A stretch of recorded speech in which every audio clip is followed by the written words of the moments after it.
Boom, boom, boom, boom. Welcome to Liberty Today.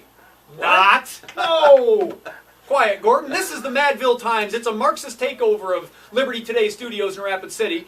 Brief but fun. And I'm here to talk with the inimitable, the indomitable, the unsinkable independent candidate for United States Senate, Gordon Howie. Gordon, how are you today? I love the unsinkable part. Absolutely. Well, here you are. You're still floating, still like various things that float. That's right. Gordon, we're here. I'm here by your invitation, and thank you very much, to talk about your candidacy for Senate. Now, to start with... Just to be fair, absolutely. Let's say you asked me for an invitation. And you granted it. Okay. How very nice. All right. To start with, I do use the term candidate loosely because, as all we petition sticklers know, you're not a candidate until you've submitted those signatures. I think over 3,000 for independent candidates, correct? That's right. How are you doing on that? They're due next Tuesday. How's the petition drive going? We are well ahead of schedule. We intend to have more than enough signatures, and we worked hard. And, you know, one of the candidates has said it. He spent the first several months of this year getting enough signatures. We will do that and then some in a matter of 3.5 weeks. Good. Now, you've talked in the press about how your candidacy is conditional on what happens in the primary. Basically, if Stacey Nelson wins, you said you'd withdraw. Is that still the case? You bet. All right. So that says to me that you can't really start campaigning in earnest until the primary's done. And even I saw out front, you've got a Stacey Nelson billboard, you've got Stacey Nelson flyers here, so it says to me you're committed to waiting until the primary happens to campaign. Can you mount an effective Senate campaign that waits until June 4th to get going, if it needs to get going? The beautiful thing is that we don't have to wait, because there are conservative principles that are being articulated in this primary, and there's a significant dissatisfaction with the Mike Round's government growing crony capitalism record. And those voters are not just going to evaporate.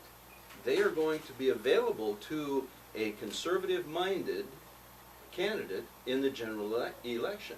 Okay. Now, and that's a good point, and I think what you're saying is your base, you're still appealing to that base, the true conservative, hard conservative, kind of the same base that Stacey Nelson is appealing to, correct? Well, that's true, Cory, but there's an interesting little side note I want to make, and that is, as evidenced by the fact that you are sitting here and there's no blood on your forehead or anywhere else. We believe that it's a time in this nation for reasonable-minded people to come together where they can agree on things that they can agree on and stop beating each other up. Democrats and Republicans alike are fed up with their party leadership because it's become a partisan battle instead of a struggle for principle. And so our campaign will be a campaign based on principle, not personality, and certainly not party. Sure, and I mean, you make a good point. You're going to need to appeal to Democrats and independents, all voters, because, you know, as your campaign for governor in 2010 showed, the conservative base that you're trying to appeal to, they're not a plurality even. You know, it wasn't enough to even win a Republican primary. Well, that let me disagree with you on that, and the reason I would disagree with you on that is in the home stretch of that campaign, we were significantly maligned in the media and misrepresented in many ways, and frankly, we didn't have a world-class campaign to begin with. But I don't think that's necessarily a reflection on the conservative base in South Dakota. Okay. There is a significant conservative base, and South Dakotans, Democrats and Republicans, believe in responsible government. And we see irresponsible government, and it comes not just from your side of the aisle, but it comes from mine as well. So, given then, I mean, I can see the effort to make the appeal, but consider that you're looking at being the fourth wheel in a race. Now, if this were a pickup truck, that'd be great, but this is an election. We believe we're going to be the steering wheel. Ah, well turned, Gordon. But let me ask you this. You're entering a race where you already have an independent, Larry Pressler, who is demonstrating a sort of cross partisanship in saying, you know what, I'm fed up with Republican politics as is. I want to be independent. Well, and you've got Weiland, and who's you're working with believing the that? Democrats. And well, you're believing that? I'm just saying, Gordon, Here's tell the- me how you will distinguish yourself in a market that's already offering one independent choice and one, at least a Yeah. Democrat, who's trying to appeal kind of on a populist message on the same thing of don't fall for the big money, Cory, big politics. I would suggest that we don't have an independent candidate. Mhm. What we have is a Democrat wearing a Republican button and twice voting for Barack Obama. You're talking about Pressler. Yes, financially contributing to Harry Reid. And those are undoubtedly two of the most divisive names in partisan politics.